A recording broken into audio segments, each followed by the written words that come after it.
Hey Daniel, for phases of that race, you look like you had some really strong pace. Just talk me through the frustrations of obviously not being able to get the maximum result out of there today. I feel like the frustration I'd kind of put aside for today. You know, I let that go last night, and I didn't end up breaking anything.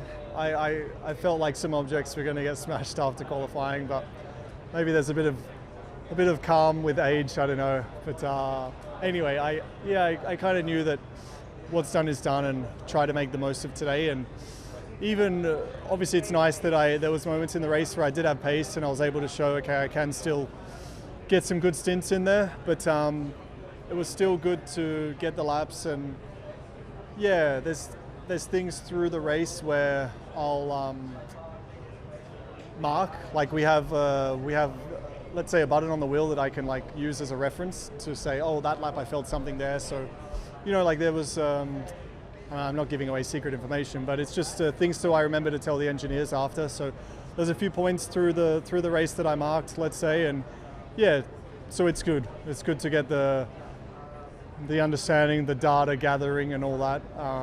Obviously the weekend I would have loved to have gone better, but yeah, I think we're just gonna keep our kind of eyes on the prize, and it hasn't been the best three races to start the season for sure, and it's not, especially kind of the preparation I had coming into the season, it's definitely not where I expected to be, but it's certainly not something that we're going to get like rattled by or anything. We just got to stay on course, and I'm sure we'll find it.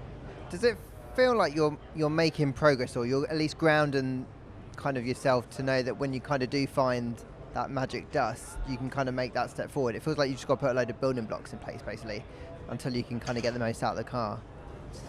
Yeah, I mean, I definitely believe I can do it, and there's still, like, it's probably a two-part process now. I think there's obviously me diving into the data and seeing, even kind of with like driving technique, why am I doing this? You know, is it because of what I feel? Is it, you know, like I'm trying to then respond or correlate that to the data and talk to the engineers why I'm doing something, and then ask them questions. Why is it giving me this feeling? And so yeah, I'm certainly throwing a lot of questions at them, and I'm obviously asking myself a lot too. So I wouldn't say there's any panic. I would have loved the season to have started better, but we'll just keep digging. I think as well, the car hasn't really changed from last year. You know, obviously it's a bit of an update, but its characteristics and everything are very similar. So I think there's some confidence in that. It's not that we've changed everything and all of a sudden this car suits Yuki and doesn't suit me. I certainly don't feel it's anything like that. I think we will find something, and then yeah, I thought it would have been this weekend. Maybe it's next, and if it's not the next, then we'll keep going until it happens, and it will happen. Maybe it's in Japan. See you there. Yes. Arigato. Cheers.